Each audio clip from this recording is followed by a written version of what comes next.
This is Mike with Credo Outdoors, and we are going to take a look at a backstrap that we pulled off of a nice boar that we harvested a couple days ago. Now, what we like to do with backstraps is essentially keep them in the manner in which we pull them off. This is a very clean cut, came off nicely from that animal.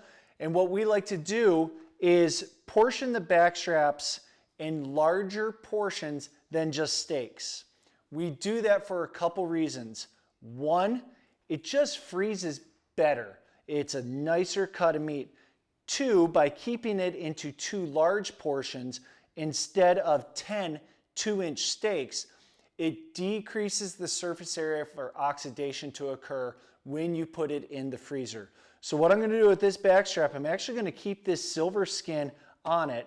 I'm going to trim just a teeny bit of the fat. Although bear fat is delicious, all fat has a tendency to go rancid if it's left in the freezer for too long. So I'm just going to trim a little bit of the fat, take a little bit of this tendon that runs along the edge of it off. Not a ton. I'm going to leave most of that skin on there. You may be thinking to yourself, no, you can't freeze it that way, you have to take it off. What that does is it provides an extra layer of protection for the meat. Right?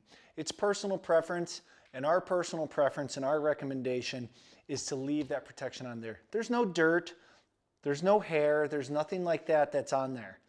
That simply adds another layer in addition to the saran wrap, as well as the freezer paper that you put around your meat. And then what I'm going to do is I'm going to think, okay, we'll make this into 3 cuts. We'll do a cut here, a cut there, and a cut there. So after those 3 cuts are made, we have 3 equal size roasts. We're going to wrap them in saran wrap them in butcher paper on top of that so we have 2 layers of protection, and we're going to label it Spring Bear 22 Backstrap.